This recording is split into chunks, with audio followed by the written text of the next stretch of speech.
Retour sur ce plateau avec maintenant nos invités pour la causerie de ce matin. Jean-Del Etienne Glessoubé, journaliste en service à KPFM. Bonjour. Chili Chris, bonjour. Cher Amir, bonjour. En face de vous, Kader Achirou, journaliste à USAE TV. Bonjour. Bonjour Gilles Chris, bonjour à toutes et à tous. Et à vos côtés, Serge Defodi, jeune acteur politique. Bonjour, bienvenue. Bonjour Monsieur Gilles Chris et bonjour chers amis. Évidemment, on va commencer par l'acteur politique sur ce plateau. Les forces de l'opposition étaient face à la presse mardi et mercredi pour apprécier le message du chef de l'État. Dites-nous, quelle appréciation faites-vous de ces différentes sorties? Merci Dia de votre question. Je m'en vais juste faire une petite remarque, d'ailleurs déjà l'entame, que l'opposition n'est pas trop organisée. C'est mon avis. Parce qu'on aurait vu une certaine personne qui se réclame de l'opposition, de la résistance. Mais par la suite, nous avons vu encore un autre parti, si on peut les appeler encore partis, hein, parce qu'au Bénin, à l'heure où nous parlons, c'est ces partis qui ont une existence juridique. Donc si je peux appeler partis, ce sont encore vus, des partis, hein, se sont encore vus dans la danse. Ils se prononcent encore par rapport à l'allocution du chef de l'État. Ceci témoigne de ce que l'opposition n'est pas organisée et que l'opposition ne sait pas exactement ce qu'elle veut. Alors, l'autre chose que j'aimerais faire remarquer, c'est l'appréciation que pratiquement tous les discours qui pilulent actuellement la toile sont allés dans le même sens. C'est des discours jumeaux, on dirait que c'est les mêmes personnes qui ont rédigé. Et le même fond, les mêmes mots, pratiquement, pour ne rien dire. Parce que l'objectif, c'est de vilipender. Ouais, pour ne rien dire. Parce que quand on les suit de près, on fait aussi une analyse approfondie du fond des discours. On comprend aisément que l'objectif, c'est de vilipender. C'est de dire que Talon n'a pas satisfait, n'a pas fait ci, n'a pas fait ça. Mais c'est peut-être le sentiment qui les anime. Mais c'est le sentiment aujourd'hui. C'est que on ne peut pas vouloir d'une chose et en même temps de son contraire. Nous voulons nous voulons une solution à la crise actuelle. Et dans le même temps, nous refusons le dialogue. Et par quel moyen voudrez-vous qu'on aille au dialogue ou bien qu'on trouve une solution à ce problème? Moi, je dis que tout simplement que le chef de l'État a bien fait, il est bien séant en tant que chef de la nation, en tant que président de la République, de se prononcer, et voilà, d'adresser un message à son peuple. Et il a si bien faire, il a rendu hommage à tout ce qu'il faut, il a regardé ce qui s'est passé et il a promis prendre les dispositions pour que cela ne se répète plus. Alors, c'est largement déjà suffisant. Il est allé encore au-delà en disant que dans l'achat des partis politiques, dans comment on appelle, le code électoral, bon, les quelques failles, bon, ils vont les corriger. Mais les gens sont allés jusqu'à dire que nous avons que l'expression du chef d'État selon laquelle nous avons, comment on appelle, une charte des partis politiques, je ne sais pas, ou bien débridé, et les gens sont encore contre cela. Et je me souviens que, par exemple, quand nous prenons la charte des partis politiques, elle est purement inclusive. Parce que avant que cela ne soit voté, promulgué, l'Assemblée nationale a organisé plusieurs séminaires. On va, si vous le permettez, on va y revenir dans le cours de cette émission. Mais je vais me retourner vers Kader. Kader, vous en tant que journaliste, quel regard portez-vous sur les différentes sorties des forces de l'opposition? Le regard le même, que ce soit ceux de la résistance, la conférence de presse animée au siège à Vidolé, baptisé siège de la résistance, comme celui des forces Cori pour un Bénin émergent. C'est vrai que, comme l'a souligné l'acteur politique, on sent quand même qu'il y a, je dirais, un déclic au sein de cette opposition quand on sait qu'ils se sont tous réunis pour baptiser un siège de résistance, et donc dans leur résistance, en fait, il doit y avoir un discours commun, et qu'aujourd'hui, il arrive qu'il y ait un discours prononcé au siège de la résistance et un autre prononcé au siège des forces Cori pour un Bénin émergent. Maintenant, quand on vient à l'essence de ce discours même, il y a des inquiétudes sur la volonté manifeste des différents acteurs sur les camps de l'opposition, sur sur, je dirais, la portée de leur combat. Est-ce que le combat qui se mène aujourd'hui, est-ce que c'est un combat contre, je dirais, pour le rétablissement des acquis démocratiques? Est-ce que c'est un combat pour, je dirais, redorer le blason? Est-ce que c'est un combat pour améliorer le quotidien des populations? Ou bien c'est un combat de personnes? Et je crois que la question à ces différentes interrogations, on peut répondre à la dernière, c'est que c'est un combat de personnes, parce que quand on voit un peu la composition de cette opposition aux allures hétéroclites, et qu'on voit que la plupart d'entre eux sont des acteurs qui, par le passé, étaient des copains et coquins de Patrice Talon, sont des acteurs qui, je dirais, ont créé le divorce avec Patrice Talon parce qu'ils étaient peut-être déçus et frustrés pour n'avoir pas eu peut-être un poste ministériel, parce qu'ils étaient peut-être déçus et frustrés parce qu'on n'a pas avoir eu peut-être une parcelle de pouvoir après cette coalition, je dirais, opportuniste de la rupture créée, je dirais, en 2016, pour pouvoir s'acoquiner, pour pouvoir s'agglutiner, pour que si l'un d'entre eux en venait quand même, je dirais, à être porté au pinacle, qu'ils puissent les associer à la gestion du pouvoir. Et donc c'est comme ça que ça se passe chez nous en Afrique aujourd'hui, c'est comme ça que ça se passe où le pouvoir est perçu comme un gâteau, où dès que vous n'associez pas quelqu'un à la gestion parce qu'il se prétendrait être, je dirais, un artisan de votre avènement au pouvoir, il estime que tout de suite il faut vous combattre. Et donc c'est plus un problème d'intérêt qui se pose actuellement, c'est ça? C'est un problème d'intérêt personnel. Et ça me pose un problème parce que je me pose la question de savoir est-ce que ce sont véritablement des patriotes, puisqu'ils parlent de peuple, le peuple en tant qu'entité empirique a été instrumentalisé de part et d'autre. Et donc on ne se retrouve plus dans un cafouillage total dans le discours que prononcent ces opposants, encore que, n'oubliez pas qu'en dehors de ce qui est fait aujourd'hui au pays, ils sont les mêmes. Il y a quand même certains qui sont retranchés dans, je dirais, l'Hexagone et qui, je dirais, animent de manière, je dirais, peut-être diabolique, une campagne médiatique contre le régime en place, une campagne médiatique contre l'image du pays. Et donc, vous avez vu ce à quoi on a assisté depuis quelques jours, où, je dirais, les médias internationaux, au lieu de s'occuper des questions qui sont primordiales dans leur pays eux-mêmes, s'attardent à passer le temps sur le Bénin, comme quoi le Bénin a tous les problèmes qu'on pense. Je crois que les gens ont peut-être la mémoire courte, parce que n'oubliez pas qu'avant les événements du 1er 2 mai qui nous ont donné cette mauvaise réputation, il y a eu des événements le 28 et 27, les 27 et 28, qui n'ont pas amené les agents de défense et de sécurité, je dirais, à faire recours à des méthodes qui n'étaient pas recommandées, à des moyens qui n'étaient pas recommandés. Et donc, on devait se poser la question de savoir pourquoi cette fois-ci les agents sont arrivés, je dirais, à cet extrême. Est-ce qu'il y avait, quel était, je dirais, le problème? Est-ce qu'ils n'avaient pas imaginé en tant qu'opposants s'il arriverait un instant, puisque quand on lit leur discours de part et d'autre, on sent que leur volonté c'est de faire partie Patrice Talon du pouvoir. Et quel que soit ce que Patrice Talon dira aujourd'hui, vous ne les verrez jamais prendre cela au sérieux. Vous ne les verrez jamais estimer que cela quand même est une bonne alternative pour quand même aller, je dirais, pour peut-être changer les paradigmes. Et donc eux, ils veulent que la situation demeure ainsi, qu'elle s'enlise davantage pour peut-être, je dirais, favoriser une chose, leur volonté qui ne sera jamais exaucée. D'ailleurs, c'est de voir Patrice Talon quitter le pouvoir avant la fin de son mandat. Et je finirai pour dire que cela ne peut jamais être possible parce que quand on est conscient des divergences qui sont en leur sein, ça va mener le pays dans un chaos qu'on ne pourra pas gérer. Et c'est le moment de saluer la bravoure de cette armée béninoise qui a pu prendre ses responsabilités, je dirais, en temps utile. Jean-Del Etienne Glessoubé, on a écouté le chef de l'État à l'entame de son discours parler de la réforme du système partisan. Il a reconnu humblement que cette réforme-là n'a pas été forcément facile à accepter au sein de l'opinion, mais qu'à l'arrivée, on a atteint un certain nombre de choses. Déjà, on a atteint un résultat sur le terrain.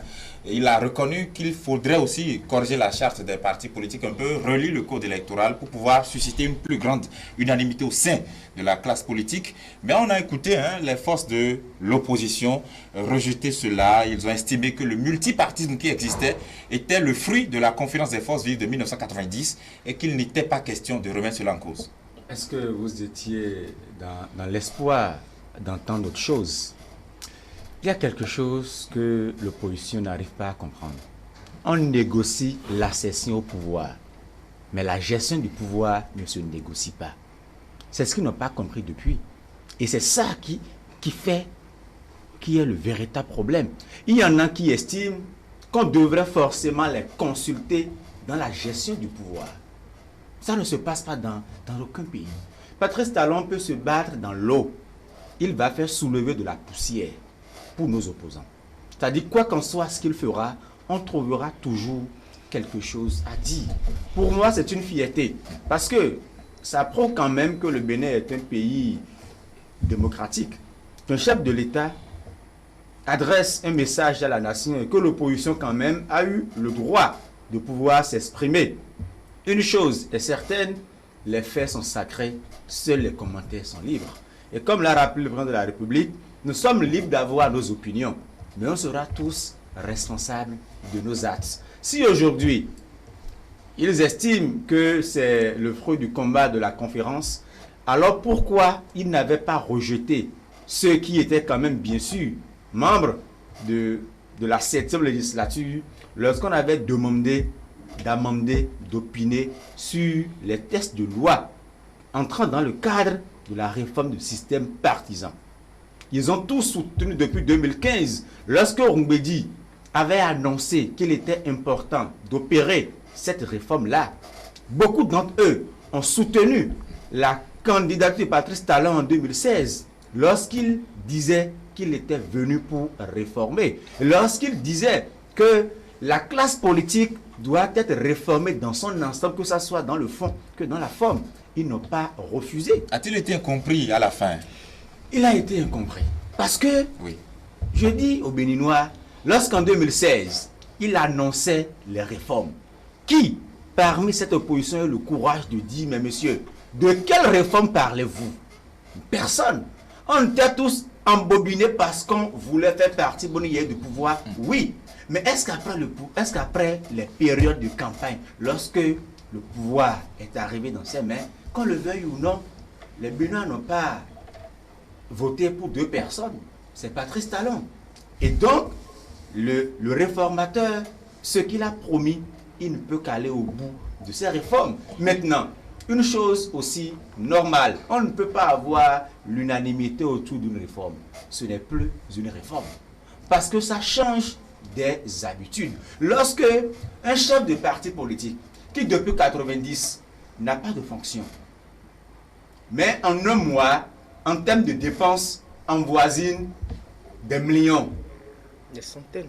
Mais vous voulez que celui-là accepte qu'on mette fin à un marchandage politique. Lorsqu'on amène une loi, que la personne dit, ah moi j'ai 5 députés, hein, j'ai 10 députés, hein, chaque député coûte tellement de temps. Est-ce qu'on doit continuer dans ça? Du coup, pour moi, je dis, ce discours-là de l'opposition, ça ne m'étonne pas. Parce qu'il y en a qui progressivement vont à une retraite, à une mort douloureuse et très douce, parce que c'est le pays qui en sort grandi. Et donc, moi, je les encourage.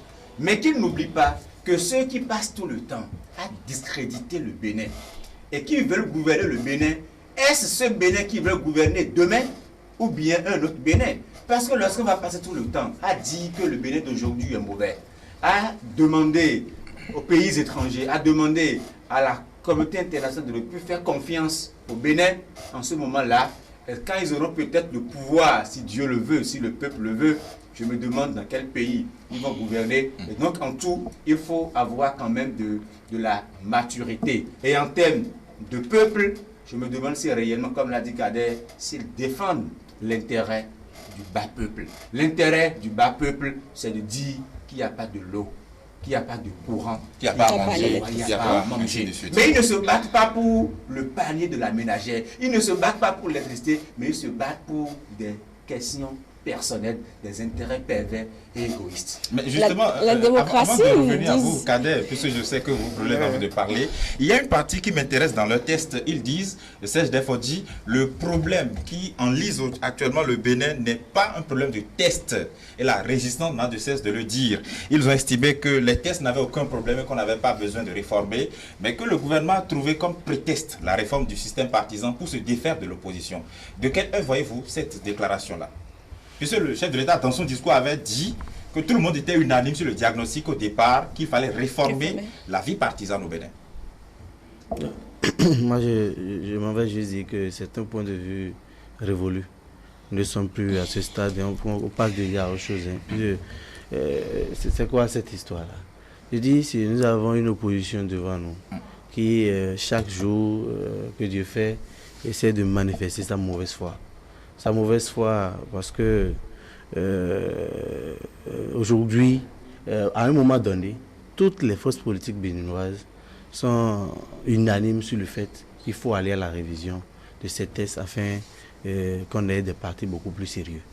Et avant que j'ai commencé déjà par le dire, il y a eu beaucoup de séminaires qui ont connu la présence de toutes les forces assistantes.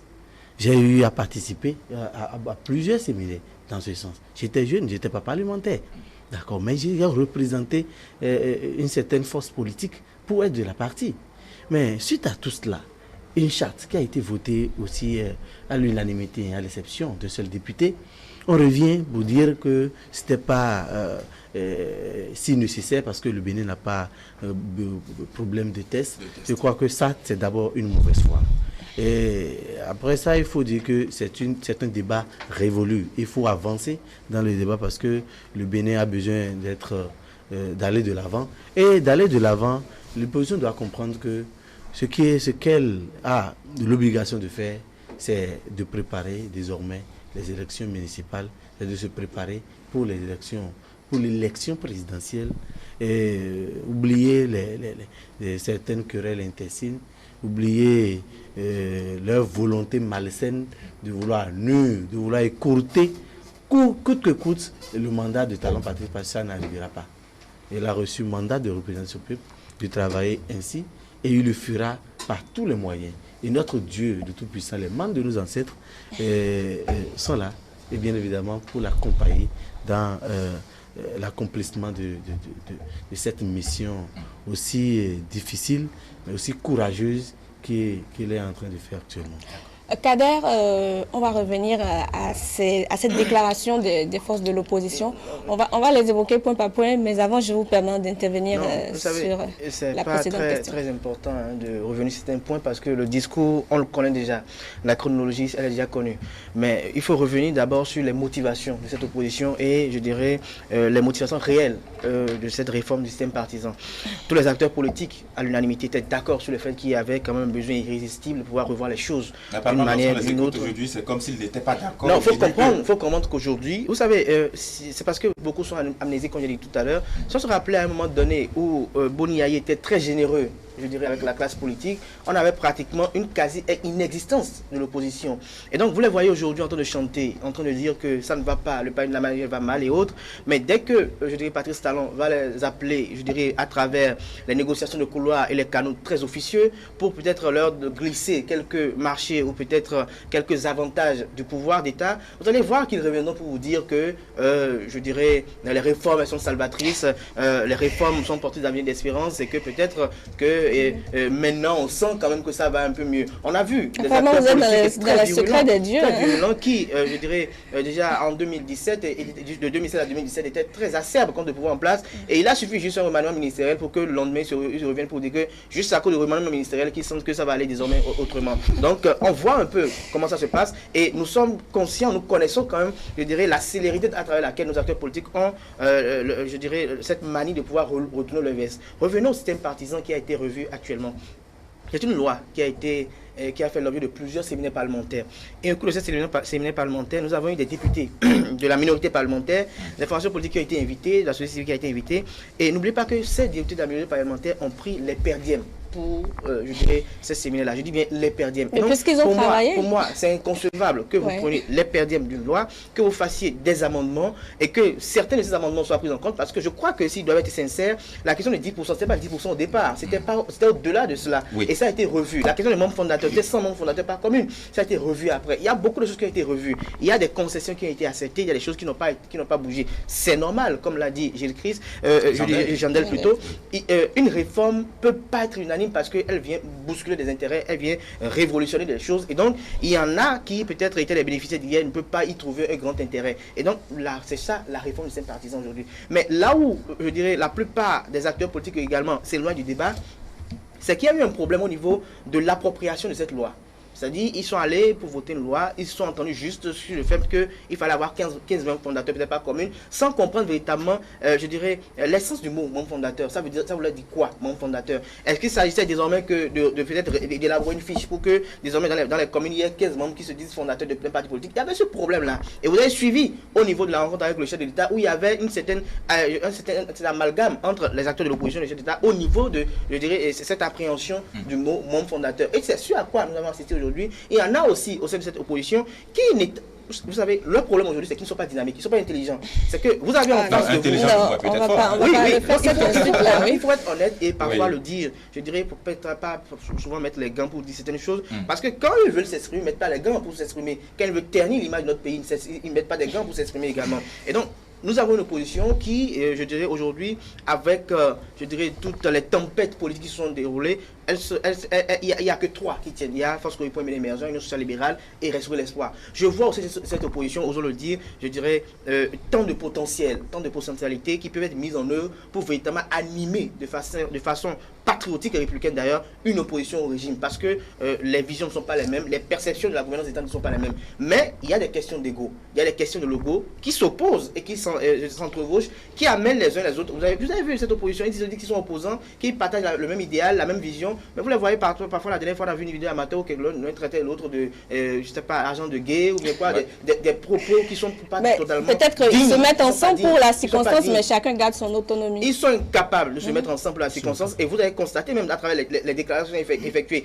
il y a une volonté de vouloir prouver un leadership. Et les événements qui sont pour produire les 1er et 2 mai, suivez mon regard, c'est attribué à un leader politique de l'opposition. Il y en a dans l'opposition là qui n'ont pas bronché et qui étaient vraiment en désaccord avec le régime en place et qui sont ceux qui quand même ont plus à en vouloir à ce régime mais qui n'ont pas bronché par rapport à cela parce que eux peut-être ils ont la paix, ils pensent que toute action qu'on pourrait mener pour peut-être tenter de déstabiliser un régime pourrait avoir des répercussions sur soi-même et donc eux ils sont conscients de cela. Donc aujourd'hui je dis nous sommes dans un pays où il faut revoir les choses et cette réforme de ces partisans c'est vrai elle vient régler les problèmes un peu et pour en finir je crois qu'il y a encore une emprise. L'emprise c'est parce que les deux partis politiques aujourd'hui qui existent, Bloc républicain et Union progressiste en dehors des trois autres qui ont une existence légale, ces partis politiques sont perçus comme pour le chef de l'État. Je crois que dès qu'on va essayer de libérer, je dirais, la mémoire collective des uns et des autres, comme quoi ces partis politiques appartiennent au chef de l'État, les gens pourront comprendre cette réforme. Parce qu'au sein de ces partis politiques aujourd'hui, il n'y a plus personne qui puisse se prévaloir d'un titre fanfaron de président de parti politique où il pourrait aller négocier au nom de parti politique,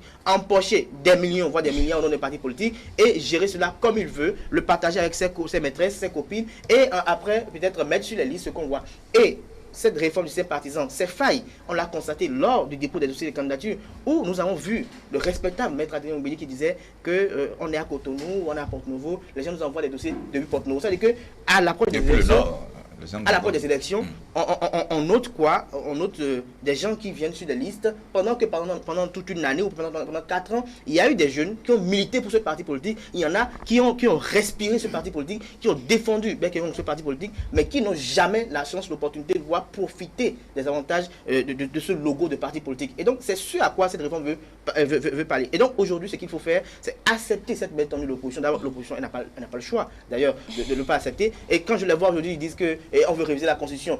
Parmi eux qui aujourd'hui animent des conférences de presse, il y en a on les a vus aux affaires. Et eux aussi voulaient réviser cette Constitution. Si par le passé, ils ont senti le besoin irrésistible et légitime de vouloir réviser cette Constitution, parce que, bien sûr que quoi, c'était une Constitution taillée sous mesure, pourquoi aujourd'hui ils trouvent qu'il ne faut pas le faire? Et donc je constate avec beaucoup d'amertume que nous avons des acteurs politiques égocentristes qui sont caractérisés par une anarchie de grands seigneurs, le tout pour moi, rien pour les autres, et que rien ne peut se faire sans moi. C'est ce qu'on peut noter avec nos acteurs politiques. C'est-à-dire ils sont dans une posture où on ne peut jamais faire quelque chose au Bénin sans eux. Et donc, ils estiment que comme Patrice Talon ne les a pas associés, eux, donc il faut lui mettre les bâtons dans les roues. Il faut l'empêcher, pas l'immobiliser, il faut l'empêcher. Il faut, je dirais, même s'il faut appeler les sérieux pour qu'on vienne le délocaliser, il faut le faire. Et c'est ce à quoi on assiste aujourd'hui. Et il faut appeler les populations à la conscience et à l'éveil surtout, parce qu'il y a des choses qui circulent. Il y a, je dirais, de la manipulation, je dirais, psychologique qui circule. En dehors de cela, il y a des billets de banque qui circulent pour pouvoir motiver la population, pour faire croire à la population que, voilà, le régime ne fait rien. Je crois pour ma part que le peuple... Vous avez tellement de choses à dire, mais vous n'avez pas oublié que vous n'avez pas le plateau pour vous. Tout à fait. Je vais laisser, j'en ai le tout à l'heure. Le peuple a son verdict, et son verdict, c'est en 2021. Et donc, il est inutile, comme j'en ai l'a souligné tout à l'heure, de vouloir écourter le mandat d'un chef d'État légitimement élu et dont vous avez contribué à l'élection. Voilà. Alors, j'en ai très rapidement, quel impact sur l'appel au dialogue du chef de l'État? Non, Cette vous savez, différente sortie. lorsque vous êtes dans un pays, il y en a qui estiment que après moi, c'est le déluge. Si ce n'est pas moi, alors personne. On ne peut pas alors les appeler pour dialoguer et ils vont accepter. Mieux, ils veulent discuter de quoi? Lorsque ce qu'ils défendent, ce n'est pas l'intérêt du peuple. Alors qu'on les appelle pour parler de l'intérêt du peuple. Est-ce que vous voyez qu'on puisse inviter toute la classe politique et que ceux qui ont des problèmes personnels, particuliers, avec le citoyen Patrice Talon, puissent l'exposer au cours d'une telle rencontre, alors que tout ce qu'ils disent, ce n'est pas pour le peuple, il sera difficile. J'espère que vous me comprenez. Et donc, du coup, si le mobile n'est pas le même, on ne peut pas les associer. C'est pourquoi très tôt, ils se sont précipités pour dire que cette main tendue n'est pas sincère. Non, mais dans son discours, le président de la République a dit que désormais, enfin, les tout prochains jours, il va appeler toute la classe politique, même ceux qui ne se sont pas retrouvés dans les dernières élections, à des échanges directs et francs pour pouvoir s'entendre et poursuivre maintenant les réformes. D'où alors le Parlement aussi devrait relire la charte des partis politiques, le code électoral, le statut de l'opposition afin de leur garantir un espace de liberté, mais où ils répondront de leurs actes. Est-ce que cet appel du chef de l'État à pouvoir dialoguer avec eux, avec ces différents discours qu'on voit là, est-ce que ça va prospérer? Ça va prospérer si nous avions une opposition qui se bat pour l'intérêt général. Ne nous leurrons pas. Lorsqu'il y a un problème et que ce que l'opposition défend n'est pas l'intérêt du peuple, mais on vous appelle pour discuter de l'intérêt du peuple, est-ce qu'ils vont répondre? Ils ne pourront pas venir à un dialogue où c'est des problèmes particuliers qui les lient avec un individu et qu'ils acceptent les étaler en ce moment-là. Non. Et la liberté, ce n'est pas l'anarchie, ce n'est pas le désordre. Le Bénin n'a pas commis une erreur en acceptant la démocratie. Une erreur. Une erreur du moins, parce que là, on a l'impression que la révolution nous avait fait assez de bien. C'est vrai, il y a quelques ça avait discipliné les citoyens. Justement. Et donc cette discipline-là a disparu. Vous allez écouter des autorités, des pères de famille, qui sortent des propos en public. Et ça dit, je me demande s'ils ont des enfants à la maison, qu'ils éduquent, qui visiblement, qu'est-ce qu'ils diront à ces enfants-là? Mais je voudrais répondre. Oui. Pour dire, parce que j'ai lu le communiqué de FCBU hier, quand ils incriminaient les FCBU, c'est-à-dire que ce soit la police et l'armée. Kadel a dit, le 27 et le 28 avril, il y a eu des manifestations, mais la police ni l'armée n'a pas résisté. On a vu un militaire qui était dans son véhicule de chat, mais on a brûlé le véhicule, alors qu'il avait l'opportunité de tirer. Au nom de quoi vous réclamez une élection inclusive? Et vous allez vous en prendre à des propriétés privées. Lorsque, en réclamant une élection inclusive et que vous allez attaquer une banque, est-ce que le militaire qui est en charge de la sécurité de cette banque-là va vous laisser pénétrer la banque? Qu'il me réponde à cette question-là. Est-ce qu'au nom d'une élection inclusive, on va vous laisser prendre le chemin qui mène vers l'aéroport pour qu'après qu'on dise qu'il y a coup d'État? Est-ce qu'en ce moment-là, l'armée n'a pas le devoir de préserver l'intérêt et l'intégrité physique de l'État béninois? Lorsqu'en réclamant une élection inclusive, vous prenez le chemin vers le RTB, on va vous laisser prendre en otage le RTB pour qu'on nous dise qu'il y a coup d'État? Lorsqu'en réclamant une élection inclusive, vous allez voler des motos, vous allez vandaliser des édifices privés et publics, on va vous laisser le faire. Et donc, en tout, il y a des Rubicons qu'on ne peut pas dépasser. C'est pour dire que si l'armée est arrivée à un moment donné à tirer, lorsque je le dis, beaucoup ne comprennent pas le bon sens. L'armée a agi en protégeant l'État béninois. Et on ne peut pas leur en vouloir pour avoir fait usage d'armes réelles, ou même si c'est balles blanches comme certains le disent. Pour moi, pour ma part, lorsque la patrie est en danger, on ne peut pas, au nom de l'intérêt égoïste et pervers de certaines personnes, passer à côté de la plaque. D'accord. Au nom de quoi, lorsque vous regardez, non, il faut leur rafraîchir la mémoire. Oui. Les événements du 1er et 2, mais quand vous regardez très bien, j'ai écouté une vidéo, on dit, ça c'est théâtral, c'est son véhicule. Mais non, est-ce que lorsqu'on s'en prend à la station JNP, les bagnoles, lorsqu'on s'en prend à ces structures-là, et l'usine de grainage de coton, de Candy, où on dit, c'est pour lui. C'est comme si on voulait profiter de ça pour régler des comptes avec un individu. Et vous me parlez, et vous me dites que ceux-là vont accepter venir dialoguer pour l'intérêt du peuple. Lorsqu'au moment où ils protestaient, on demandait à ces jeunes badauds recrutés d'agir contre les intérêts particuliers d'un citoyen béninois, en l'occurrence chef de l'État. Du coup, je dis, Patrice Talon peut se convertir en un second Dieu au Bénin. Il sera toujours incompris par la classe politique parce qu'il est venu, il a bousculé les habitudes. Beaucoup ont perdu des avantages, souffrir alors qu'il soit impopulaire. Pour moi, s'il est impopulaire et que le bas peuple a de l'eau, le bas peuple a de quoi manger, c'est mieux d'être impopulaire aujourd'hui, mais il sortira par la grande porte en 2021. Serge, très rapidement, quel sort vous entrevoyez pour cet appel au dialogue du chef de l'État? Je vais formuler mes voeux allant dans le sens d'inviter l'opposition à jouer à un jeu franc et à tenir rapidement les mains tendues du chef de l'État. Sans quoi ils n'auront que voilà, cette méthode révolue là à exhiber à tout moment. Ce talent n'est pas ce talent n'est pas ça. Pas pour eux, avant maintenant de dialoguer, pour eux, c'est que le chef de l'État doit annuler tout le processus, invalider même l'installation des députés de la 8e législature, avec toutes les conséquences y afférentes. Ils ont dit ça dans le test. Il est permis de rêver. Être dans l'opposition ne nous met pas aussi au-delà de nos tests. C'est les tests qui l'ont dit. Et aujourd'hui, ça entre déjà dans l'histoire. Qui veuille ou non, nous avons déjà les députés, nous avons déjà la 8e législature installée. Donc ne revenons même pas sur ça. Ça là, c'est que qu'ils soient aussi francs dans leur discours. Sinon, je dis, on ne peut pas vouloir de quelque chose et en même temps son contraire. Moi, j'aimerais juste finir cette intervention par peut-être faire une exhortation à l'endroit du chef de l'État. Parce que quand moi je vois certains jeunes arrêtés, et aujourd'hui ils sont incarcérés, je trouve que ce sont des jeunes entre griffes, je ne dirais pas inconscients, mais que les forces de l'opposition, par des intérêts égoïstes et pervers, comme l'a dit mon cher René, mon vis-à-vis, les ont poussés à faire ce qu'ils ne devraient pas faire, et aujourd'hui ils sont de l'autre côté. J'aimerais juste que le chef d'État comprenne cela et peut-être si une amnistie contre l'incarcération de ces jeunes. Ça nous on verra ça, oui.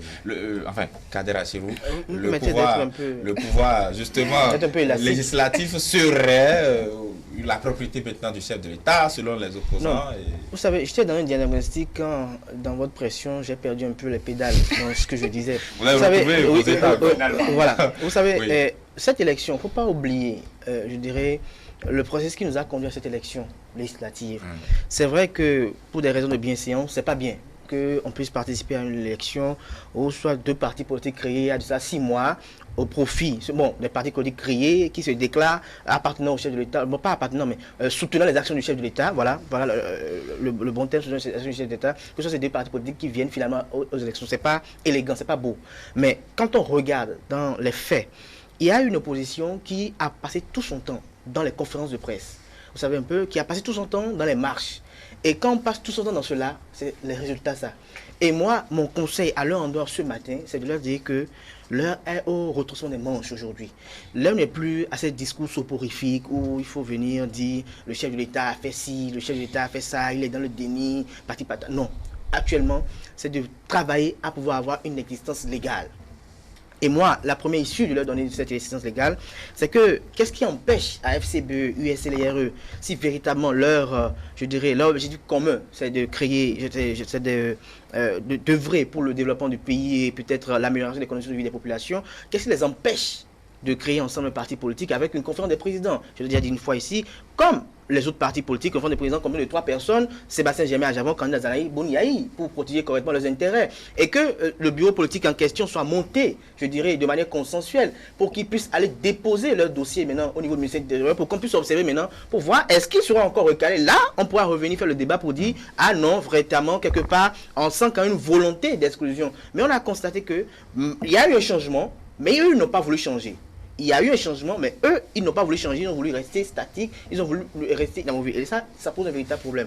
En dehors de cela, ce qui est quand même assez important, quand les gens parlent des événements du 1er 2 mai, et qu'ils s'attaquent à l'armée, je crois qu'ils oublient le rôle de l'armée. Et qu'ils oublient une chose assez importante, c'est que l'armée, au-delà du fait qu'elle a un chef d'état-major nommé par le président de la République, cette armée-là a quand même une d'une certaine autonomie, que même le chef d'État parfois n'arrive pas à cerner cette autonomie. Et donc, si l'armée sentait que Patrice Talon était dans, je dirais, le mauvais sens, la mauvaise direction, cette armée aurait pris ses responsabilités, parce qu'on a eu déjà à avoir des coups d'État au Bénin de manière pacifique, sans qu'aucune goutte de sang ne tombe. Mais pourquoi aujourd'hui on manipule les populations, on leur fait comprendre qu'il vous a cassé, on leur dit que voilà, un chef il veut s'éterniser au pouvoir, il veut faire ci, il veut cela. Je dis, mais ça sert à quoi d'épuiser tout le lexique aujourd'hui? Si Patrice Talon doit s'éterniser au pouvoir, c'est qu'au minimum, de manière légale et constitutionnelle, il fera 10 ans.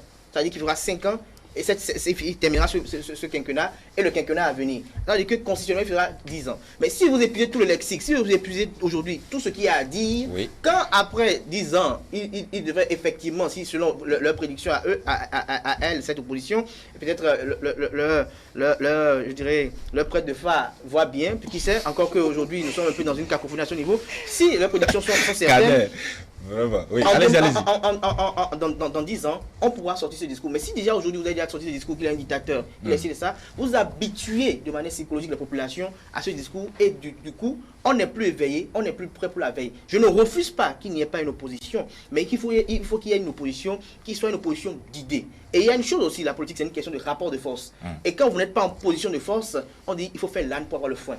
Quand vous n'êtes pas en position de force, il faut aller à la table de négociation et attendre votre tour pour avoir votre majorité, pour imposer votre dictat. C'est ce que Patrice Talon a fait aujourd'hui. Et leur dire également que s'ils sont, comme je le disais tout à l'heure, intelligents, c'est qu'ils devaient regarder comment Patrice Talon, de 2015 à 2016, a tout mis en œuvre pour pouvoir prendre le pouvoir, regarder les procédures diverses, puisqu'il y en a parmi eux qui ont été à ses côtés pendant tout ce temps, et ils savent que ce n'est pas dans le bruit, c'est pas parce que Patrice Talon restait de loin et de loin, il disait qu'il faut marcher sur son corps, mais parce qu'il était méthodique, parce qu'il était stratège, et parce qu'il avait pris en compte la plénitude des exigences de l'heure actuelle. Donc c'est ce à quoi il faut s'atteler aujourd'hui, pour que véritablement cette opposition, à travers un parti politique unique et unifié, si certains ne peuvent pas rester ensemble parce que déjà on voit RER, USL ne peuvent peut-être pas rester ensemble, alors qu'ils vont à une refonte pour une renaissance, pour que évidemment, si l'opposition doit avoir 2 partis politiques, on a les 2 partis politiques, et qu'ils aient une existence égale, mais en animant la vie politique avec beaucoup plus de modération et en prenant en compte, je dirais le fait que tout ce qu'ils font aujourd'hui peut être utilisé contre eux demain si un jour ils arrivent au pouvoir. Jean-Del Etienne Glessoubé, dans la dernière partie de leur déclaration, ils ont fait allusion aux événements survenus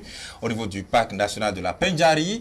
Ils ont estimé que le chef de l'État n'a pas suffisamment rendu hommage aux différentes personnes qui sont éplorées dans ces événements-là, notamment notre compatriote décédé, Fiacre Bédji. Pour eux, le chef de l'État devrait nommément lui rendre hommage. Et ça n'a pas été fait, ils ont trouvé ça scandaleux. Est-ce que cette polémique-là, ou est-ce que cette position-là a sa pertinence? Je salue la mémoire de compatriote qui n'est plus parmi nous, paix à son âme. Je vous ai dit tantôt, Patrice Talon peut sauter dans une rivière, il va faire soulever de la poussière. Comme pour vous dire que quoi qu'on soit ce qu'il fera, c'est comme qu'on va chercher des poux sur la tête de celui qui n'a pas de cheveux. Est-ce qu'il n'y a pas quelque chose à dire? Réfléchissons, voyons, qu'est-ce qu'il faut dire contre cet homme-là? Sinon, il y a quoi de pertinent qu'on aille à relever? Il y en a même jusqu'à qui ont comparé pour dire qu'il n'a pas dit son nom. Justement, c'est de ça que je parlais. Oui. Nom, et qu'il ne l'a pas fait. Rendre hommage à quelqu'un. Est-ce qu'il y avait 2 morts dans le parc de Pendjari? Est-ce qu'il y avait 2 guides béninois tués? Est-ce qu'on ne savait pas que c'était de lui qu'on parlait? Est-ce que Patrice Talon a appelé le nom des soldats français tués au Burkina Faso et il n'a pas appelé le nom du guide béninois? Il n'a appelé aucun nom.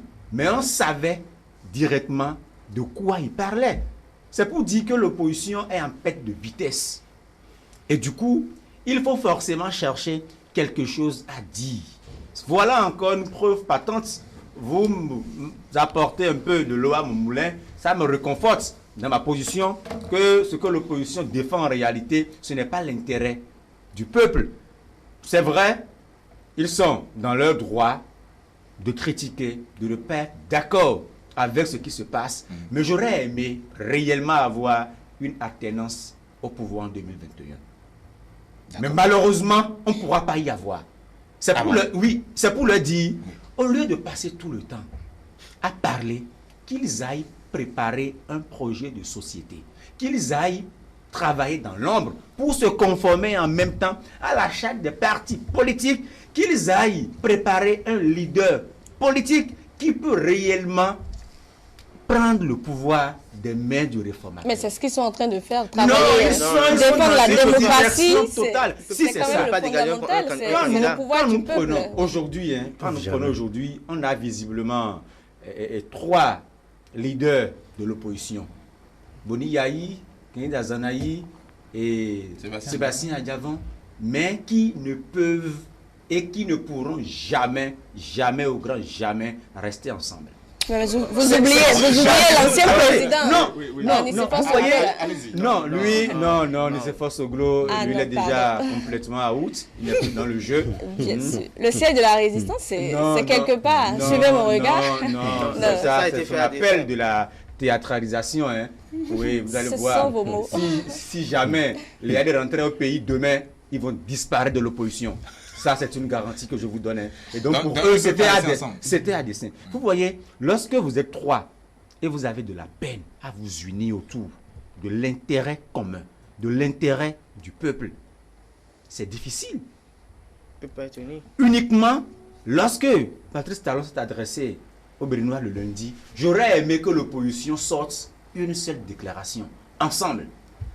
Qu'on ne nous donne pas ce spectacle désolant là. Dans la même nuit, il y a une déclaration. Juste 30 minutes après le discours, comme si c'était déjà bien élaboré avant le discours. Quoi. 2 personnes qui vivent en France. Oui. Ils ont eu copie du discours même avant que le chef de l'État. Donc, quand c'est des gens qui ne peuvent pas rester ensemble, mais qui disent, qui défendent l'intérêt général, il se pose un problème. Donc, je voudrais demander à l'opposition, comme je l'avais dit il y a quelques instants, lorsqu'ils passent tout le temps à dire que le Bénin n'est pas un pays de paix, pour eux, il n'y a pas de démocratie, et que quand on prend un peu la communauté internationale, on ne devrait plus accompagner le Bénin dans le développement, qu'ils n'oublient pas que même s'ils ont plusieurs nationalités, qu'ils sont nés au Bénin, et que c'est le sang béninois qui coule dans leurs veines.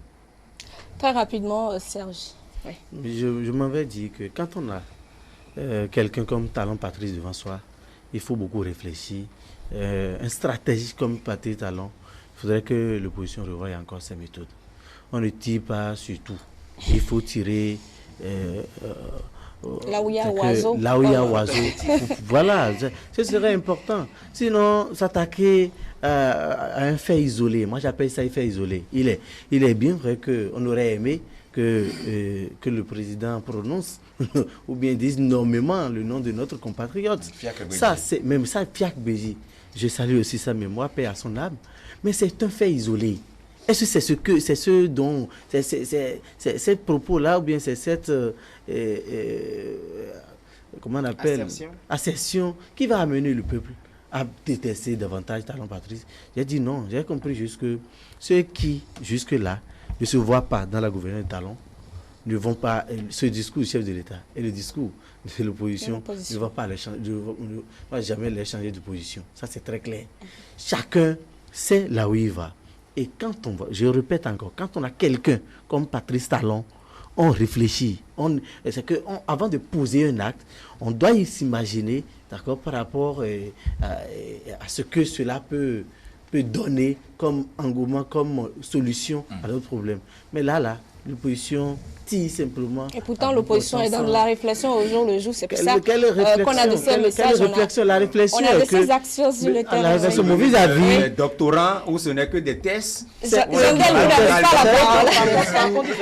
ont des actions. Oui, on allait vous donner la parole. Qui conclut, oui. Rapidement. Allez-y rapidement. Oui, voilà, ils ont des actions. Les actions, c'est de troubler l'ordre établi. Et je compte sur je dirais, le professionnalisme de nos forces de sécurité, de défense, pour pouvoir rétablir l'ordre, s'ils arriveraient, qu'on leur permettait de pouvoir troubler ça de manière, je dirais, un peu de manière... Ils ont reçu l'ordre de qui? Ils n'ont pas besoin de recevoir l'ordre. Pour eux, ils sont écartés d'une marmite et donc il faut à tout prix qu'on les associe à nouveau à cette marmite en fait. C'est ça le problème en fait. Et donc ils oublient qu'il y a des Béninois de la diaspora qui contribuent toujours, je dirais, au débat public national, qui proposent des alternatives au pouvoir sans être membre d'une formation politique. Et pourquoi aujourd'hui on veut forcément être député de l'Assemblée nationale quand vous voyez encore les avantages qui y concourent autour de ce poste? On peut comprendre pourquoi ils veulent forcément être là, pour être toujours là, pour toujours empêcher les gens. Et ce qui est bizarre, ceux qui sont instrumentalisés, c'est quand même l'une de leurs prérogatives. Ceux qui sont, je dirais, leurs ouvriers dans leurs sales besoins, ce sont des jeunes. Et je vois ceux-là tout le temps dire, voilà, nous faisons la promotion des jeunes. Et ils sont incapables, je dirais, si on leur avait permis de faire des positionnements, vous allez voir qu'ils seront incapables de pouvoir positionner assez de jeunes. Vous ne pouvez pas avoir 50% de jeunes sur la liste, non. Ils vont vous dire non, que les jeunes ne sont pas assez mûrs, ils ne sont pas assez matures en matière de politique, mais ils sont assez mûrs pour aller peut-être casser, pour aller vandaliser. Oui. Je crois que l'heure n'est pas à cela aujourd'hui.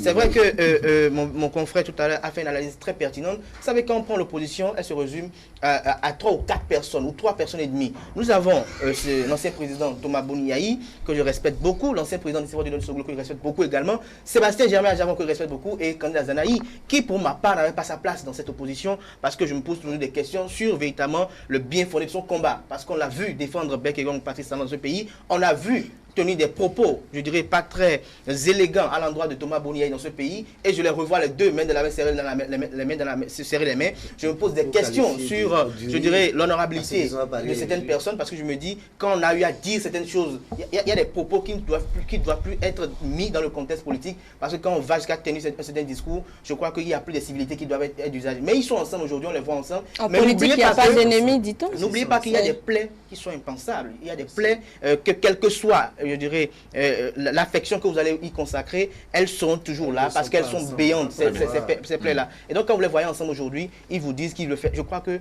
l'idéal pour moi, pour être réaliste, c'est que restaurer l'espoir qui arrive maintenant de manière très agréable à s'entendre plus ou moins avec FCBE puisse, je dirais, dissoudre leurs formations politiques respectives pour créer un parti politique et que l'Union sociale libérale ratisse large avec, puisqu'il y a aussi des frustrés au niveau des deux formations politiques du chef de l'État, ratisse large pour également créer un parti politique, mais dans un discours assez responsable, dans un discours réaliste. Parce que même si on leur dit de rester ensemble, ils seront incapables de nous proposer en 2021 un seul candidat. Ils seront incapables de proposer un candidat parce qu'il y a des candidatures qui aspirent à cette magistrature suprême, mais en dehors de cela également, il y a des gens qui sont en exil aujourd'hui, qui ont des aspirations présidentielles, et qui y a même des acteurs de l'opposition qui sont contents qu'ils soient hors du pays. Oui. Ils sont contents qu'ils soient hors du pays parce qu'ils savent que ceux-là, aujourd'hui au pays, ça les empêche eux de pouvoir avoir une clarté. Et donc, je crois qu'il faut mettre de côté aujourd'hui les intérêts égoïstes de part et d'autre et penser que Patrice Talon doit faire les choses. Dites-vous, et je dis que c'est j'en finirai, est-ce que vous savez que depuis l'avènement du chef de l'État, les réformes nous ont permis à constater que des acteurs politiques, je ne vais pas citer le nom ici, émettaient des factures à des ministères pour empocher de l'argent de manière illégale. Bon, et cela leur a été coupé. Très bien. Et c'est tout cela qui les dérange aujourd'hui. Et je crois qu'il faut encourager le régime en place jusqu'à ce qu'en 2021, le peuple, celui qui va aux élections, le réel peuple qui va aux élections, qui va élire un chef d'État, puisse juger encore de la pertinence ou non de donner ou pas un second quinquennat au chef de notre parti. Kader Achirou, journaliste à USAV-TV, merci d'avoir participé à la causerie de ce matin. Jean-Del Etienne Glessougbe, journaliste à la radio Cap FM, merci aussi de votre présence. Et puis Serge Defodji, acteur politique, merci de votre présence aussi. C'est la fin donc de la causerie de ce matin.